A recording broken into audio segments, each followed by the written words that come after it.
श्री परमात्मने नमः। यथार्थ गीता श्रीमद्भगवद गीता अथ अष्टादशो अध्याय।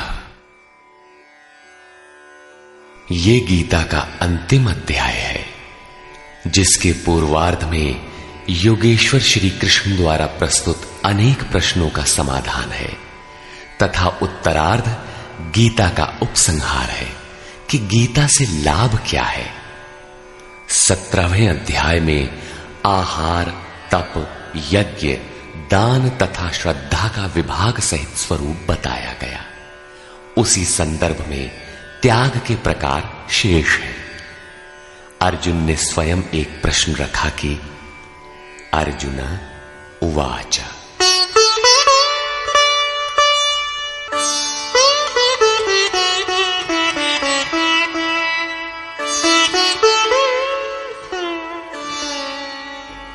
सन्न्यासस्य महाबाहो तत्त्वमिच्छामि वेदितुम् त्यागस्य च ऋषिकेश पृथक् केशिनिषूदन।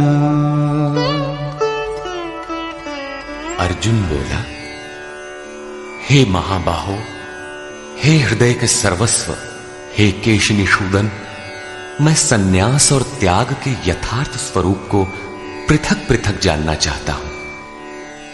पूर्ण त्याग सन्यास है, जहां संकल्प और संस्कारों का भी समापन है, और इससे पहले साधना की पूर्ति के लिए उत्तरोत्तर आसक्ति का त्याग ही त्याग है।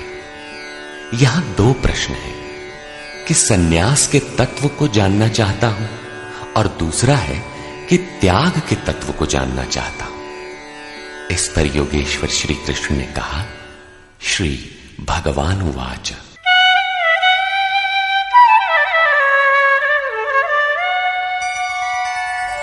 काम्यानां कर्मणां न्यासं सन्न्यासं कवयो विदुः सर्वकर्मफलत्यागम् प्राहुस्त्यागं विचक्षणाः। अर्जुन, कितने ही पंडित जन काम्य कर्मों के त्याग को सन्यास कहते हैं और कितने ही विचार कुशल पुरुष संपूर्ण कर्म फलों के त्याग को त्याग कहते हैं। त्याज्यं दोषवदित्येके कर्म प्राहुर्मनीषिणः यज्ञदानतपः कर्म न त्याज्यमिति चापरे। कई एक विद्वान ऐसा कहते हैं कि सभी कर्म दोषयुक्त हैं, अतः त्याग देने योग्य हैं, और दूसरे विद्वान ऐसा कहते हैं कि यज्ञ, दान और तप त्यागने योग्य नहीं है। इस प्रकार अनेक मत प्रस्तुत करके योगेश्वर अपना भी निश्चित मत देते हैं।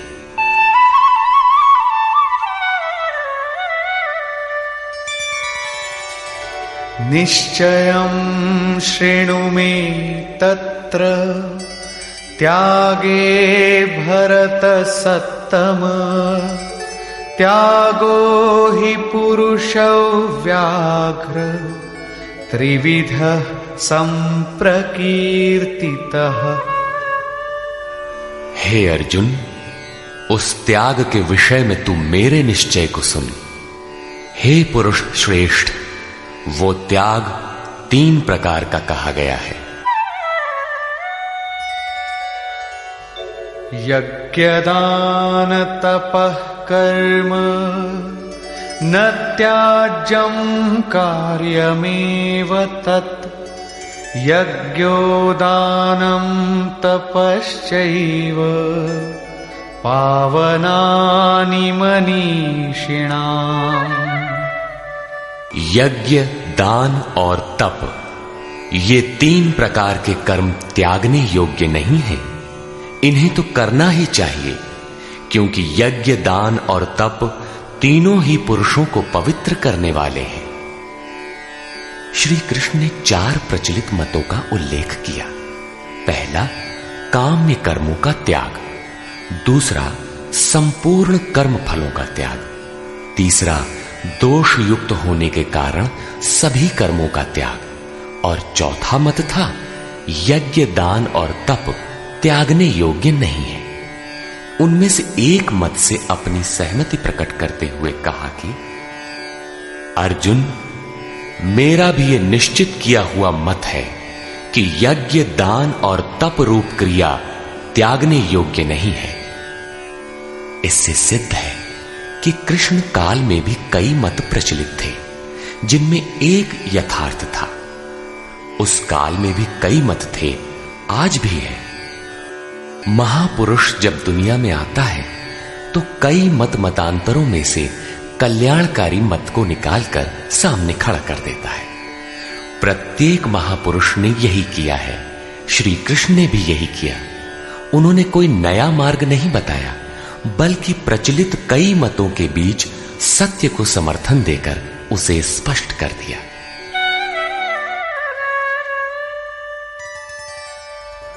एतान्यपि तु कर्माणि संगं त्यक्त्वा फलानि च कर्तव्यानीति मे पार्थ निश्चितं मतमुत्तमम्। योगेश्वर श्री कृष्ण बल देकर कहते हैं, पार्थ, यज्ञ, दान और तप रूप कर्म आसक्ति और फल को त्याग कर अवश्य करना चाहिए। यह मेरा निश्चय किया हुआ उत्तम मत है। अब अर्जुन के प्रश्न के अनुसार वे त्याग का विश्लेषण करते हैं।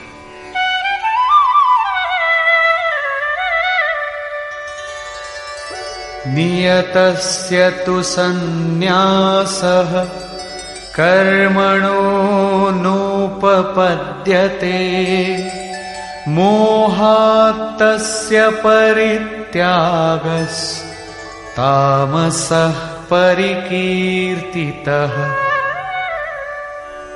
हे अर्जुन, नियत कर्म। श्री कृष्ण के शब्दों में नियत कर्म एक ही है, यज्ञ की प्रक्रिया। इस नियत शब्द को 8-10 बार योगेश्वर ने कहा। इस पर बार बार बल दिया कि कहीं साधक भटक कर दूसरा न करने लगे। इस शास्त्र विधि से निर्धारित कर्म का त्याग करना उचित नहीं। मोह से उसका त्याग करना तामस त्याग कहा गया है। सांसारिक विषय वस्तुओं की आसक्ति में फंसकर कार्यम कर्म अर्थात नियत कर्म एक दूसरे के पूरक हैं। इनका त्याग तामसी है। ऐसा पुरुष अधः गच्छति, कीट पतंग पर्यंत अधम योनियों में जाता है, क्योंकि उसने भजन की प्रवृत्तियों का त्याग कर दिया। अब राजस त्याग के विषय में बताते हैं। दुःखमित्येव यत्कर्म कायक्लेशभयात् त्यजेत् सकृत्वा राजसं त्यागं नैव त्यागफलं लभेत्। कर्म को दुखमय समझकर शारीरिक क्लेश के भय से उसका त्याग करने वाला व्यक्ति राजस त्याग को करके भी त्याग के फल को प्राप्त नहीं होता। जिससे भजन पार न लगे और काय क्लेश भयात, इस भय से कर्म को त्याग दे कि शरीर को कष्ट होगा, उस मनुष्य का त्याग राजसी है। उसे त्याग का फल परम शांति नहीं प्राप्त होती। तथा कार्यमित्येव यत्कर्म नियतं क्रियते अर्जुन संगं त्यक्त्वा फलं चैव सत्यागः सात्विको मतः।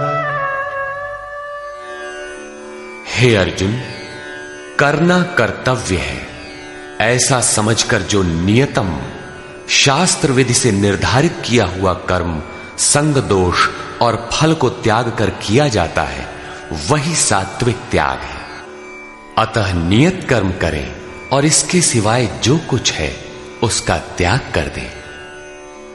ये नियत कर्म भी क्या करते ही रहेंगे या कभी इसका भी त्याग होगा? इस पर कहते हैं, अब अंतिम त्याग का रूप देखें।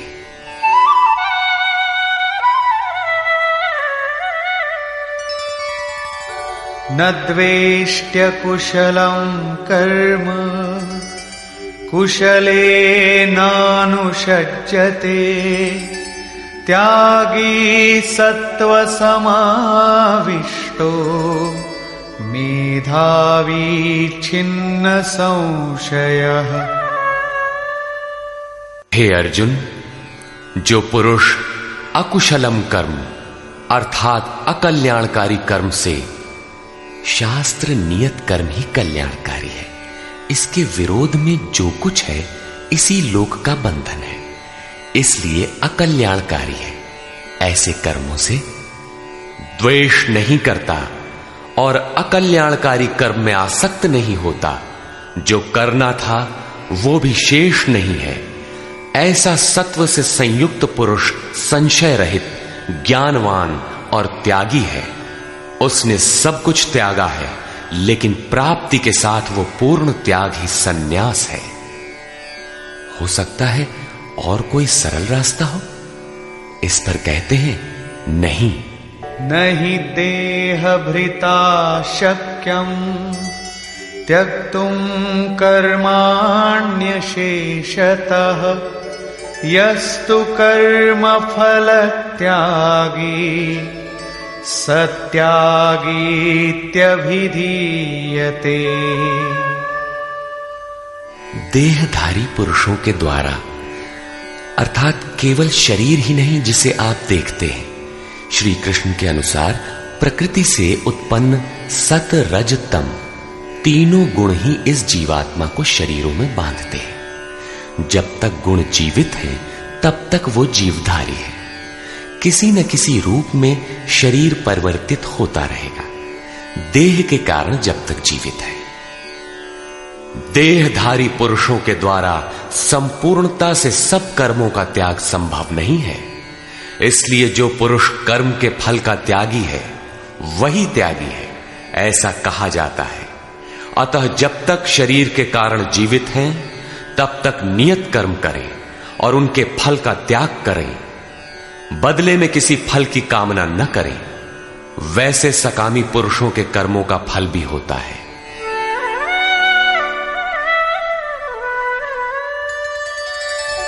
अनिष्टमिष्टं मिश्रञ्च त्रिविधं कर्मणः फलम् भवत्यत्यागिनां प्रीत्य न तु सन्न्यासिनां क्वचित्। सकामी पुरुषों के कर्मों का अच्छा, बुरा और मिला हुआ ऐसा 3 प्रकार का फल मरने के पश्चात भी होता है। जन्म जन्मांतरों तक मिलता है, किंतु सन्यासी नाम सर्वस्व का न्यास अर्थात अंत करने वाले पूर्ण त्यागी पुरुषों के कर्मों का फल किसी भी काल में नहीं होता। यही शुद्ध सन्यास है। सन्यास चरमोत्कृष्ट अवस्था है। भले बुरे कर्मों का फल तथा पूर्ण न्यास काल में उनके अंत का प्रश्न पूरा हुआ। अब पुरुष के द्वारा शुभ अथवा अशुभ कर्म होने में क्या कारण है, इस पर देखें।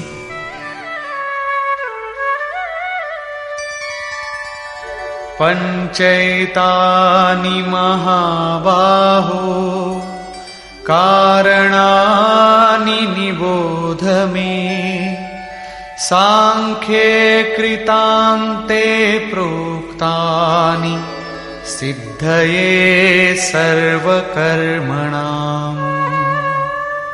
हे महाबाहो, संपूर्ण कर्मों की सिद्धि के लिए 5 कारण सांख्य सिद्धांत में कहे गए हैं। उन्हें तू मुझसे भली प्रकार जान। अधिष्ठानं तथा कर्ता करणं च पृथग्विधम् विविधाश्च पृथक् चेष्टा दैवं चैवात्र पंचमम्। इस विषय में कर्ता अर्थात ये मन, पृथक पृथक करण अर्थात जिनके द्वारा किया जाता है, यदि शुभ पार लगता है तो विवेक, वैराग्य, शम, दम, त्याग, अनवरत चिंतन की प्रवृत्तियां करण होंगी। यदि अशुभ पार लगता है तो काम, क्रोध, राग, द्वेष, लिप्सा इत्यादि करण होंगे। इनके द्वारा प्रेरित होंगे नाना प्रकार की न्यारी न्यारी चेष्टाएं अर्थात अनंत इच्छाएं। आधार अर्थात साधन, जिस इच्छा के साथ साधन मिला वही इच्छा पूरी होने लगती है। और 5वां हेतु है दैव अथवा संस्कार। इसकी पुष्टि करते हैं। शरीरवाङ् मनोभिर्यत् कर्म प्रारभते नरः न्याय्यं वा विपरीतं वा पंचैते तस्य हेतवः। मनुष्य मन, वाणी अथवा शरीर से शास्त्र के अनुसार अथवा विपरीत जो कुछ कर्म आरंभ करता है, उनके ये 5 ही कारण हैं। परंतु ऐसा होने पर भी तत्रैवं सति कर्तारम् आत्मानं केवलं तु यः पश्यत्यकृतबुद्धित्वान् न स पश्यति दुर्मतिः। जो पुरुष अशुद्ध बुद्धि के कारण उस विषय में कैवल्य स्वरूप आत्मा को कर्ता देखता है, वो दुर्बुद्धि यथार्थ नहीं देखता अर्थात भगवान नहीं करते। इस प्रश्न पर योगेश्वर श्री कृष्ण ने दूसरी बार बल दिया। अध्याय 5 में उन्होंने कहा था कि वो प्रभु न करता है, न कराता है, न क्रिया के संयोग को जोड़ता है। तो लोग कहते क्यों हैं? मोह से लोगों की बुद्धि आवृत है, इसलिए जो कुछ भी कह सकते हैं। यहां भी कहते हैं कर्म होने में 5 कारण हैं। उसके बावजूद भी जो कैवल्य स्वरूप परमात्मा को करता देखता है, वो मूढ़ बुद्धि अर्थात दुर्बुद्धि यथार्थ नहीं देखता अर्थात भगवान नहीं करते।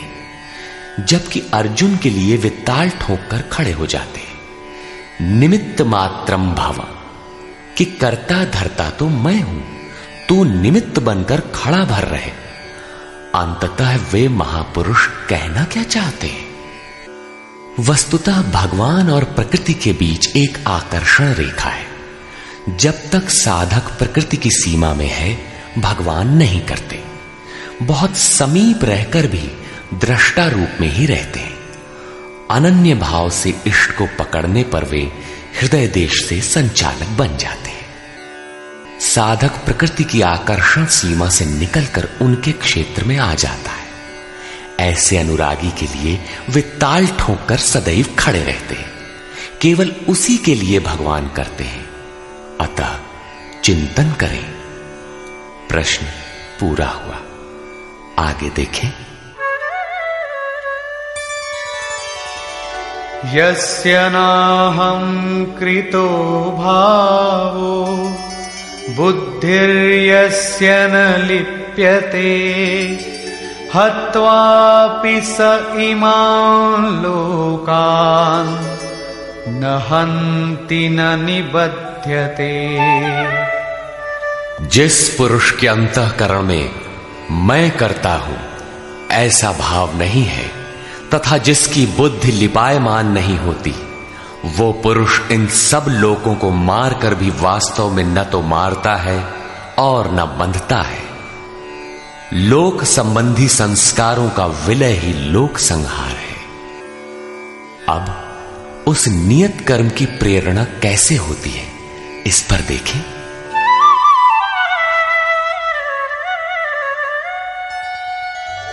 ज्ञानम ज्ञेयं परिज्ञाता त्रिविधा कर्म चोदना करणं कर्म कर्तेति त्रिविधः कर्म संग्रहः। अर्जुन, परिज्ञाता अर्थात पूर्ण ज्ञाता महापुरुषों से ज्ञानम, उसको जानने की विधि से, और ज्ञेय जानने योग्य वस्तु। श्री कृष्ण ने पीछे कहा, मैं ही ज्ञेय जानने योग्य पदार्थ हूं, से कर्म करने की प्रेरणा मिलती है। पहले तो पूर्ण ज्ञाता कोई महापुरुष हो, उनके द्वारा उस ज्ञान को जानने की विधि प्राप्त हो, लक्ष्य ज्ञेय पर दृष्टि हो, तभी कर्म की प्रेरणा मिलती है। और कर्ता अर्थात मन की लगन, करण अर्थात विवेक, वैराग्य, शम, दम इत्यादि तथा कर्म की जानकारी से कर्म का संग्रह होता है, कर्म इकट्ठा होने लगता है। पीछे कहा गया था कि प्राप्ति के पश्चात उस पुरुष का कर्म किए जाने से कोई प्रयोजन नहीं होता और न छोड़ने से हानि ही होती है। फिर भी लोक संग्रह अर्थात पीछे वालों के हृदय में कल्याणकारी साधनों के संग्रह के लिए वो कर्म में बरतता है। कर्ता, करण और कर्म के द्वारा इनका संग्रह होता है। ज्ञान, कर्म और कर्ता के भी तीन तीन भेद हैं। ज्ञानम कर्म च कर्ता च त्रिधैव गुणभेदतः प्रोच्यते गुणसंख्यानि यथावत् शृणुतान्यपि।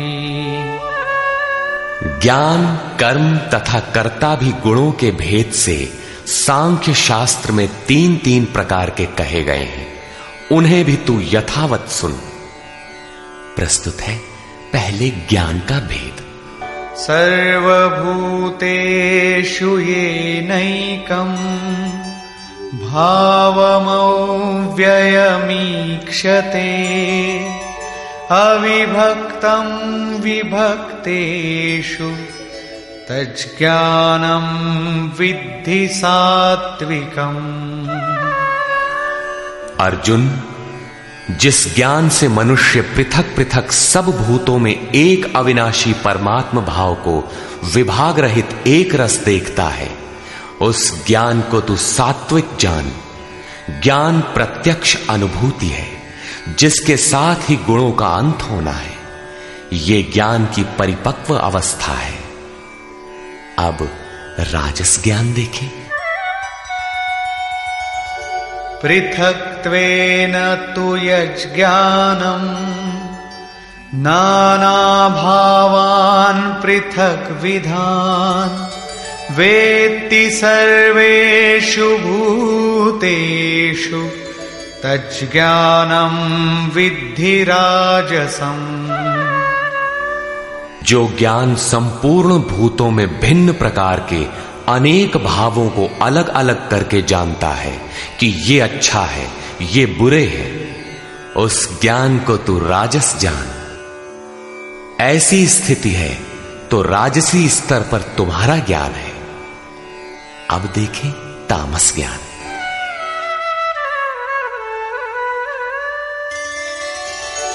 यत्तु कृत्स्नवदेकस्मिन् कार्ये सक्तमहैतुकम् अतत्त्वार्थवदल्पञ्च तत्तामसमुदाहृतम्। जो ज्ञान एकमात्र शरीर में ही संपूर्णता के सदृश आसक्त है, युक्ति रहित अर्थात जिसके पीछे कोई क्रिया नहीं है, तत्व के अर्थ स्वरूप परमात्मा की जानकारी से अलग करने वाला और तुच्छ है, वो ज्ञान तामस कहा जाता है। अब प्रस्तुत है कर्म के 3 भेद।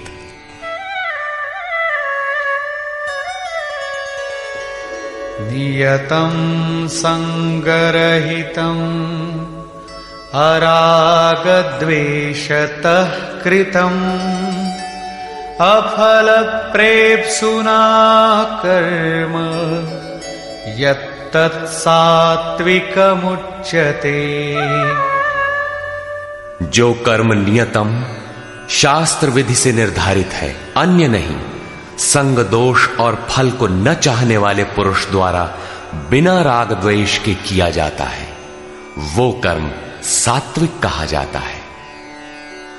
नियत कर्म अर्थात आराधना चिंतन है, जो परम में प्रवेश दिलाता है।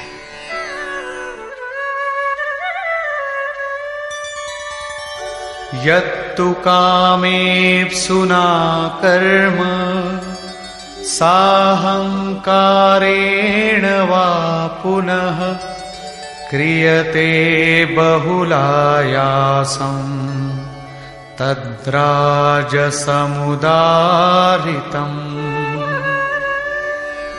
जो कर्म बहुत परिश्रम से युक्त है, फल को चाहने वाले और अहंकार युक्त पुरुष द्वारा किया जाता है, वो कर्म राजस कहा जाता है। ये पुरुष भी वही नियत कर्म करता है, किंतु अंतर मात्र इतना ही है कि फल की इच्छा और अहंकार से युक्त है, इसलिए उसके द्वारा होने वाले कर्म राजस है। अब देखें तामस।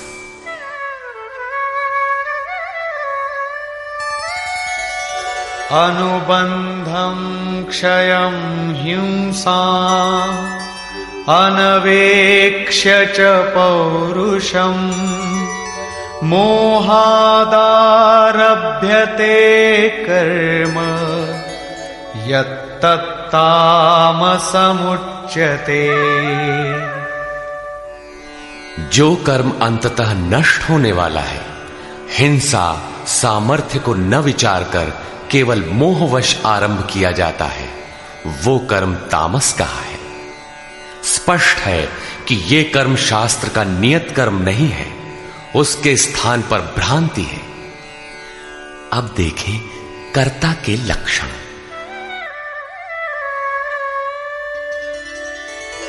मुक्त संगो नहं वादी धृत्युत्साह समन्वितः सिद्ध्य सिद्ध्योर्निर्विकारः कर्ता सात्विक उच्यते।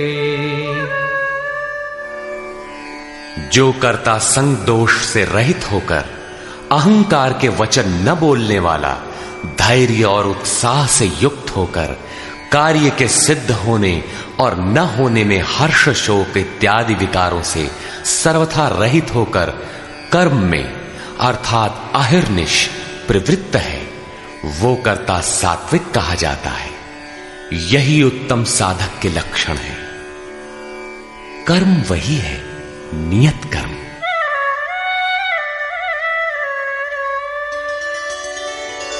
रागी कर्म फल प्रेप्सुः लुब्धो हिंसात्मको शुचिः हर्ष शोकान्वितः कर्ता राजसः परिकीर्तितः। आसक्ति युक्त कर्मों के फल को चाहने वाला, लोलुप, आत्माओं को कष्ट देने वाला, अपवित्र और हर्ष शोक से जो लिप्त है, वो कर्ता राजस कहा गया है।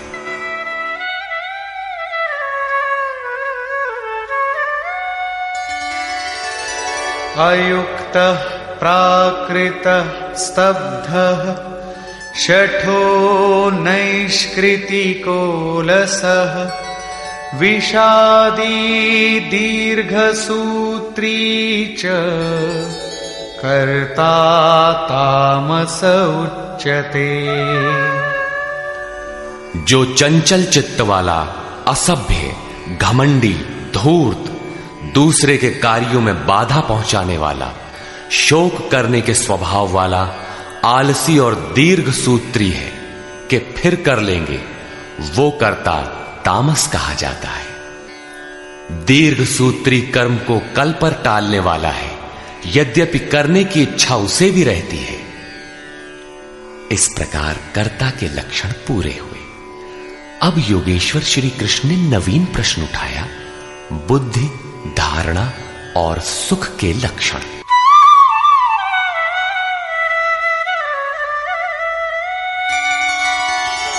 बुद्धेर्भेदं धृतेश्चैव गुणतस्त्रिविधं शृणु प्रोच्यमानमशेषेण पृथक्त्वेन धनंजय।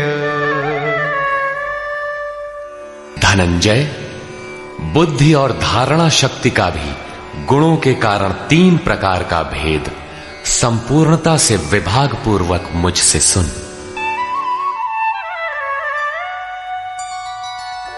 प्रवृत्तिञ्च निवृत्तिञ्च कार्याकार्ये भयाभये बन्धं मोक्षं च या वेत्ति बुद्धि सा पार्थ सात्विकी। पार्थ, प्रवृत्ति और निवृत्ति को, कर्तव्य और अकर्तव्य को, भय और अभय को तथा बंधन और मोक्ष को जो बुद्धि यथार्थ जानती है, वो बुद्धि सात्विकी है। अर्थात परमात्म पथ, आवागमन पथ दोनों की भली प्रकार जानकारी सात्विक बुद्धि है। यथा यया धर्ममधर्मं च कार्यं चाकार्यमेव च अयथावत् प्रजानाति बुद्धिः सा पार्थ राजसी। पार्थ, जिस बुद्धि द्वारा मनुष्य धर्म और अधर्म को तथा कर्तव्य और अकर्तव्य को भी यथावत नहीं जानता, अधूरा जानता है, वो बुद्धि राजसी है। अब तामसी बुद्धि का स्वरूप देखें।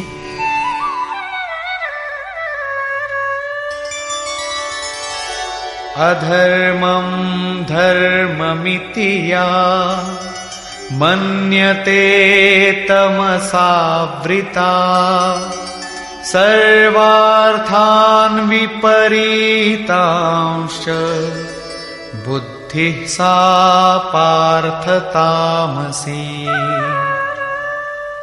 पार्थ, तमोगुण से ढकी हुई जो बुद्धि अधर्म को धर्म मानती है तथा संपूर्ण हितों को विपरीत ही देखती है, वो बुद्धि तामसी है।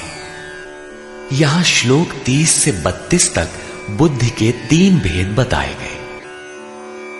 पहली बुद्धि तो किस कार्य से निवृत्त होना है और किस में प्रवृत्त होना है, कौन कर्तव्य है और कौन अकर्तव्य है, इसकी भली प्रकार जानकारी रखती है, वो बुद्धि सात्विक है। जो कर्तव्य अकर्तव्य को धूमिल ढंग से जानती है, यथार्थ नहीं जानती, वो राजसी बुद्धि है। और अधर्म को धर्म, नश्वर को शाश्वत तथा हित को अहित, इस प्रकार विपरीत जानकारी वाली बुद्धि तामसी है। इस प्रकार बुद्धि के भेद समाप्त हुए। अब प्रस्तुत है दूसरा प्रश्न, धृति, धारणा के 3 भेद।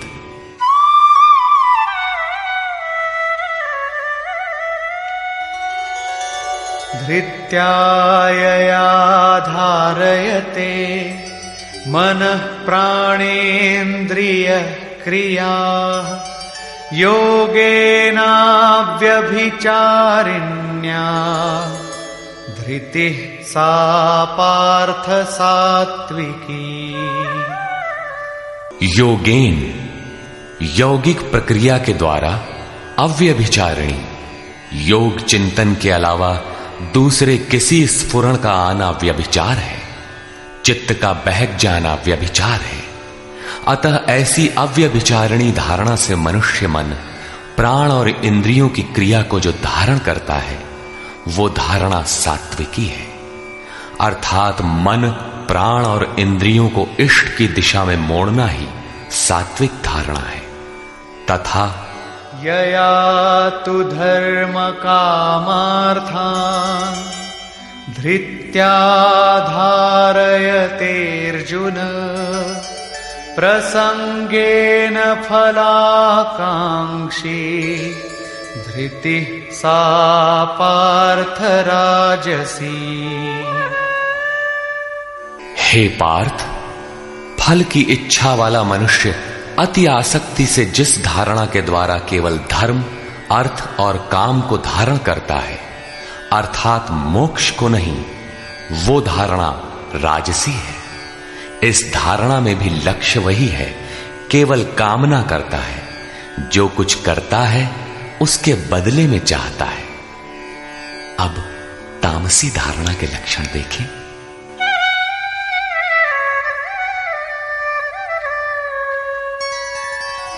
यया स्वप्नं भयं शोकं विषादं मदमेव च न विमुञ्चति दुर्मेधा धृतिः सा पार्थ तामसी। हे पार्थ, दुष्ट बुद्धि वाला मनुष्य जिस धारणा के द्वारा निद्रा, भय, चिंता, दुख और अभिमान को भी अर्थात नहीं छोड़ता, इन सबको धारण किए रहता है, वो धारणा तामसी है। ये प्रश्न पूरा हुआ। अगला प्रश्न है सुख।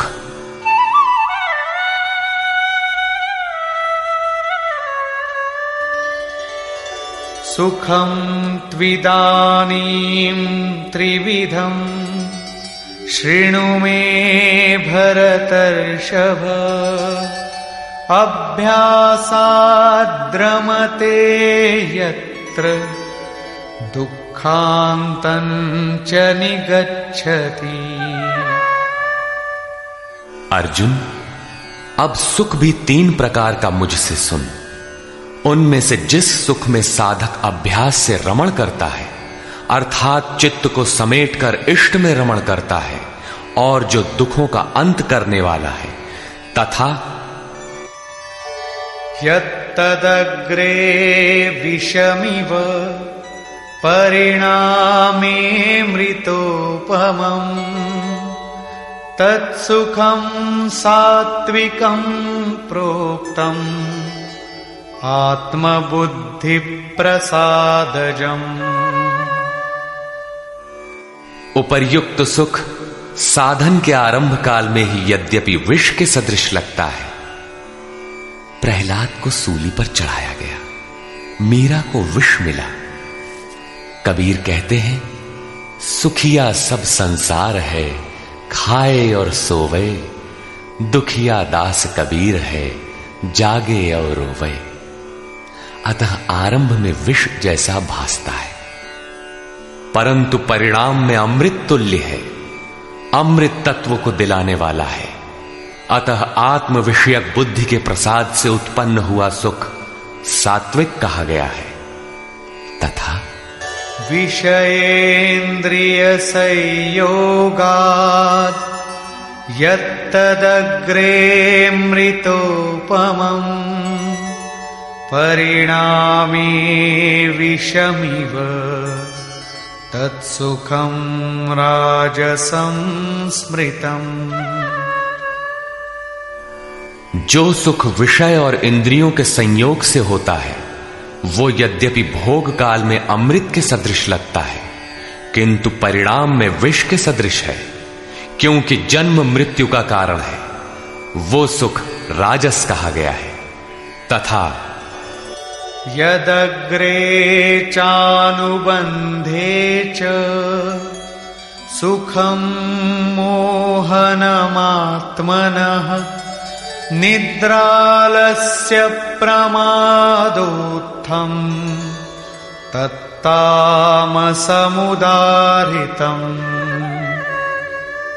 जो सुख भोग काल और परिणाम में भी आत्मा को मोह में डालने वाला है, निद्रा या निशा सर्वभूतानाम, जगत की निशा में अचेत रखने वाला है।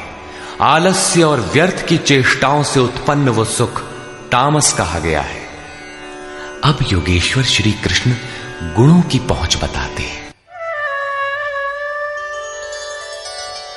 न तदस्ति पृथिव्यां वा दिवि देवेषु वा पुनः सत्वं प्रकृतिजैर्मुक्तम्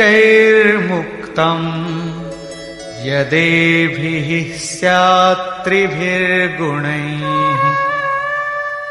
अर्जुन, पृथ्वी में, स्वर्ग में अथवा देवताओं में ऐसा कोई भी प्राणी नहीं जो प्रकृति से उत्पन्न हुए तीनों गुणों से रहित हो, अर्थात ब्रह्मा से लेकर कीट पतंग यावन मात्र जगत क्षणभंगुर मरने जीने वाला है, तीनों गुणों के अंतर्गत है। अर्थात देवता भी तीनों गुणों का विकार है, नश्वर है। यहां वाय देवताओं को योगेश्वर ने चौथी बार लिया। अध्याय 7, 9, 17 तथा यहां 18वें अध्याय में इन सब का एक ही अर्थ है कि देवता तीनों गुणों के अंतर्गत है। जो इन्हें भजता है नश्वर की पूजा करता है। भागवत में भी श्री ऋषभ देव जी के 9 योगीश्वर पुत्रों का प्रसिद्ध आख्यान है, जिसमें उपदेश देते हुए कहते हैं कि स्त्री पुरुष में प्रेम के लिए शंकर पार्वती की, आरोग्य के लिए अश्विनी कुमारों की, विजय के लिए इंद्र की तथा धन के लिए कुबेर की पूजा करें। इसी तरह विविध कामनाएं बताकर अंत में निर्णय देते हैं कि संपूर्ण कामनाओं की पूर्ति और मोक्ष के लिए तो एकमात्र नारायण की ही पूजा करनी चाहिए। तुलसी मूलहि सींचिए, फूलई फलई अघाई। अस्तु सर्वव्यापक प्रभु का स्मरण करें, जिसकी पूर्ति के लिए सद्गुरु की शरण, निष्कपट भाव से प्रश्न और सेवा एकमात्र उपाय है। आसुरी और दैवी संपद अंतःकरण की 2 वृत्तियां हैं, जिसमें दैवी संपद परम देव परमात्मा का दिग्दर्शन कराती है, इसलिए दैवी कही जाती है। किंतु ये भी तीनों गुणों के ही अंतर्गत है। गुण शांत होने के पश्चात इनकी भी शांति हो जाती है। तत्पश्चात उस आत्म तृप्त योगी के लिए कोई भी कर्तव्य शेष नहीं रह जाता। अब प्रस्तुत है पीछे से आरंभ हुआ प्रश्न, वर्ण व्यवस्था। वर्ण जन्म प्रधान है अथवा कर्मों से पाई जाने वाली अंतःकरण की योग्यता का नाम है। इस पर देखें। ब्राह्मण क्षत्रिय विशाम शूद्राणां च परन्तप कर्माणि प्रविभक्तानि स्वभाव प्रभवैर्गुणैः। हे परंतप, ब्राह्मण, क्षत्रिय, वैश्य और शूद्रों के कर्म स्वभाव से उत्पन्न गुणों द्वारा विभक्त किए गए हैं। स्वभाव में सात्विक गुण होगा तो आप में निर्मलता होगी, ध्यान समाधि की क्षमता होगी। तामसी गुण होगा तो आलस्य, निद्रा, प्रमाद रहेगा। उसी स्तर से आपसे कर्म भी होगा। जो गुण कार्यरत है वही आपका वर्ण है, स्वरूप है। इस प्रश्न को योगेश्वर श्री कृष्ण ने यहां चौथी बार लिया है। अध्याय 2 में इन 4 वर्णों में से एक क्षत्रिय का नाम लिया कि क्षत्रिय के लिए युद्ध से श्रेयतर कोई मार्ग नहीं है। तीसरे अध्याय में उन्होंने कहा कि दुर्बल गुण वाले के लिए भी उसके स्वभाव से उत्पन्न योग्यता के अनुसार धर्म में प्रवृत्त होना, उसमें मर जाना भी परम कल्याणकारक है। दूसरों की नकल करना भयावह है। अध्याय 4 में बताया कि 4 वर्णों की सृष्टि मैंने की। तो क्या मनुष्यों को 4 जातियों में बांटा? कहते हैं नहीं, गुण कर्म विभागशः, गुणों के योग्यता से कर्म को 4 सोपानों में बांटा। यहां गुण एक पैमाना है, उसके द्वारा माप कर कर्म करने की क्षमता को 4 भागों में बांटा। श्री कृष्ण के शब्दों में कर्म एकमात्र अव्यक्त पुरुष के प्राप्ति की क्रिया है। ईश्वर प्राप्ति का आचरण आराधना है, जिसकी शुरुआत मात्र एक इष्ट में श्रद्धा से है। चिंतन की विधि विशेष है, जिसे पीछे बताए हैं। इस यज्ञार्थ कर्म को ही 4 भागों में बांटा। अब कैसे समझें कि हम में कौन से गुण हैं और किस श्रेणी के हैं? इस पर यहां कहते हैं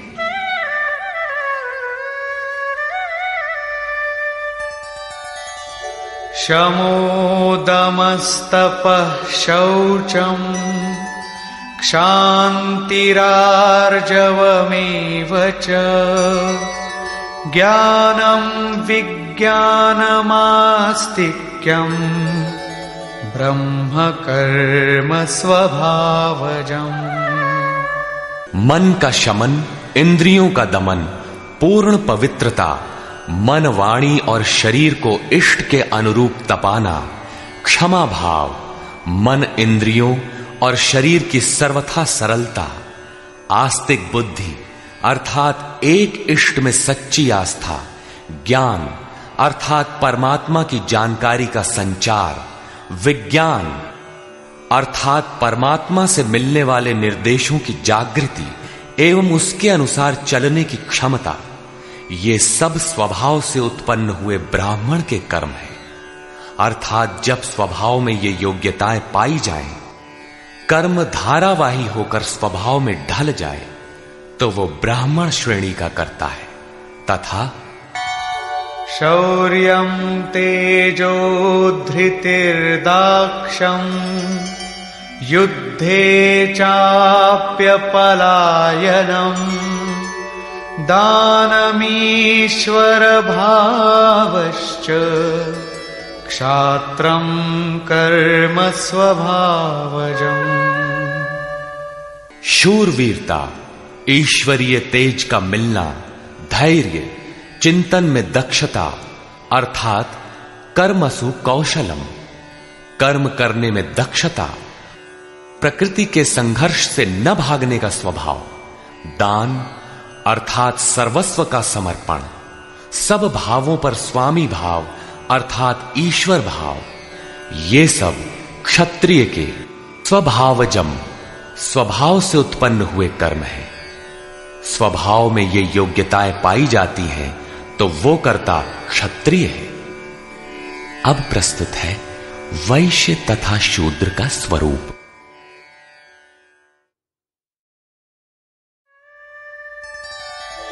कृषि गौरक्ष्य वाणिज्यम् वैश्यकर्म स्वभावजम् परिचर्यात्मकं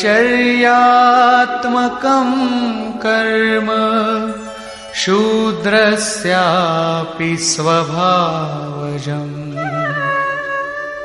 कृषि, गोरक्षा और व्यवसाय वैश्य के स्वभावजन्य कर्म है।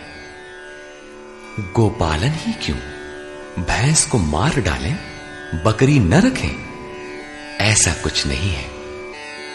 सुदूर वैदिक वाडहमय में गो शब्द अंतःकरण एवं इंद्रियों के लिए प्रचलित था। गोरक्षा का अर्थ है इंद्रियों की रक्षा। विवेक, वैराग्य, शम, दम के द्वारा इंद्रियां सुरक्षित होती हैं। काम, क्रोध, लोभ, मोह के द्वारा ये विभक्त हो जाती हैं, क्षीण हो जाती हैं। आत्मिक संपत्ति ही स्थिर संपत्ति है। ये अपना निज धन है, जो एक बार साथ हो जाने पर सदैव साथ देती है। प्रकृति के द्वंद्वों में से उनका शनैः शनैः संग्रह करना व्यवसाय है। विद्याधनम सर्वधन प्रधानम, इसे अर्जित करना वाणिज्य है। खेती? शरीर ही एक क्षेत्र है। इसके अंतराल में बोया हुआ बीज संस्कार रूप में भला बुरा जमता है। अर्जुन, इस निष्काम कर्म में बीज अर्थात आरंभ का नाश नहीं होता। परम तत्व के चिंतन का जो बीज इस क्षेत्र में पड़ा है, उसे सुरक्षित रखते हुए इसमें आने वाले विजातीय विकारों का निराकरण करते जाना खेती है। अपने से उन्नत अवस्था वाले, प्राप्ति वाले गुरुजनों की सेवा करना शूद्र का स्वभावजन्य कर्म है। शूद्र का अर्थ नीच नहीं, अपितु अल्पज्ञ है। निम्न श्रेणी का साधक ही शूद्र है। प्रवेशिका श्रेणी का वो साधक परिचर्या से ही आरंभ करे। स्वभाव परिवर्तनशील है। स्वभाव के परिवर्तन के साथ वर्ण परिवर्तन हो जाता है। वस्तुतः ये वर्ण अति उत्तम, उत्तम, मध्यम और निकृष्ट 4 अवस्थाएं हैं। कर्म पथ पर चलने वाले साधकों की ऊंची नीची 4 सीढ़ियां हैं, क्योंकि कर्म एक ही है, नियत कर्म। श्री कृष्ण कहते हैं कि परम सिद्धि की प्राप्ति का यही एक रास्ता है कि स्वभाव में जैसी योग्यता है वहीं से लगे। इसको देखें।